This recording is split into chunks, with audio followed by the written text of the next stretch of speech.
आप लोगों को अभी तक पता चल गया कि कोलकाता में क्या हो रहा है। ये सिर्फ आज ही नहीं, अगर आप रिसर्च करेंगे, पिछले दिनों की बात याद करेंगे, तब से सन 2019 से लेकर आज तक अभी तक इस हिंदुस्तान की मिट्टी पे रेपिस्ट की संख्या ज़्यादा हो रहा है।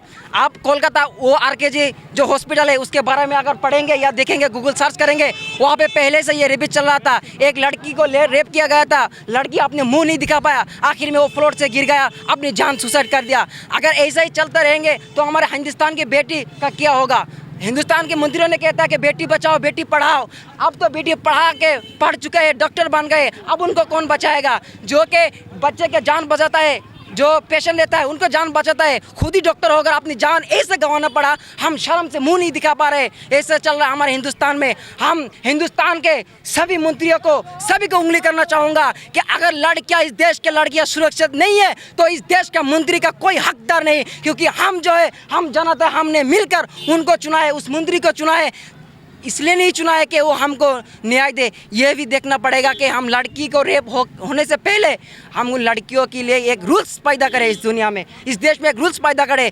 सिर्फ रेप ही नहीं, जो लड़के किसी लड़की को छेड़छाड़ करे उसको भी थाने में हाजिर होना पड़ेगा, उसका भी एक्शन लेना पड़ेगा। ऐसे नहीं चलेगा।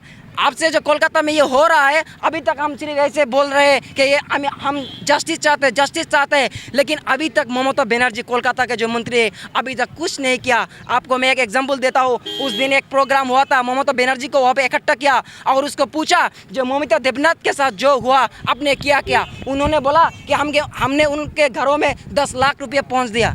अरे ये क्या बात हो चुका। एक लड़की की वैल्यू, एक लड़की की शरीर के वैल्यू 10 लाख रुपए हो सकते हैं। अगर यही हादसा आपके बेटी के साथ होता तो आपको क्या, आपको 10 लाख रुपए दे आपको माना सकते कोई? जी नहीं। जिसकी पिता माता है, जिसका जो ममता बनर्जी का पिता माता है, उसके पास जाइए, आप सुनिए उसका दुख का कहानी। उसके पापा ने उसका पापा एक टेलर था, आप लोग जान सकते हैं। उसका पापा एक टेलर था, उसके लिए एक शर्ट सिलवा। उस दिन शर्ट सिलवा के कहा बेटी जल्दी घर आ जाना, मेरी भी तबीयत भी ख़राब है, कुछ सही नहीं लग रहा है। वो शर्ट पहन कर वो हॉस्पिटल में गया। पहले एक नर्स को, जो आखिरी नर्स था, पेशेंट था, उसका नाम है रीना पवाल, आप लोग देख सकते हैं, उसको दवाई लिख दिया और वो लंच के वक्त लंच किया। लेकिन उसका 2 सहेलियाँ थी, यानी 2 फ्रेंड थी, उसको बुला के रेपिस्ट के हवाले कर दिया। शर्म आता है, आंखों से पानी आ जाता है, क्योंकि ऐसा खतरनाक रेप हुआ। लड़की मन में सोचता था मुझे बचाओ। वो लड़की, उसका जो सहेली फ्रेंड है, उसको भी बताया कि तुम भी लड़की हो। आंखों के इशारा में बोल रहा है, मुंह से तो नहीं बोल रहा, कि इसको गला चबा हुआ था। वो बोला कि तुम भी लड़की हो, मैं भी लड़की हूँ, आ जाओ मेरे को बचाओ।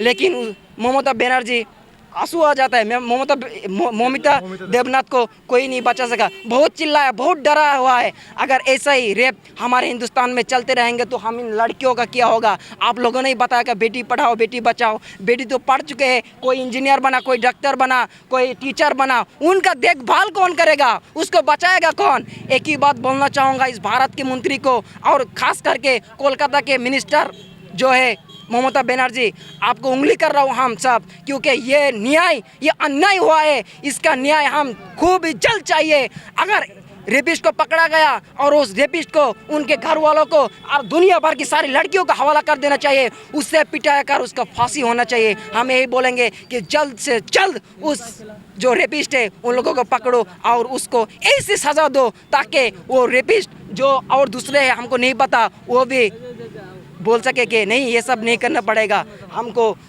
ऐसा ही सज़ा मिलेगा। तो एक ही बात बोलना चाहूँगा कि हमारे लड़कियों का अगर सुरक्षित रहना है तो ये आपके हवाले में है, मिनिस्टर के हवाला है, भारत के मंत्रियों के हवाले में है। अगर आप लोग बेटी की नहीं बचाएंगे, बेटी की जान नहीं बचाएंगे, तो हम खुद इल्ज़ाम अपने सर पर लेंगे और ऐसे हाल करेंगे रेपिस्ट को ताकि दूसरी बार कोई लड़की पर नज़र न डाले। Thank you.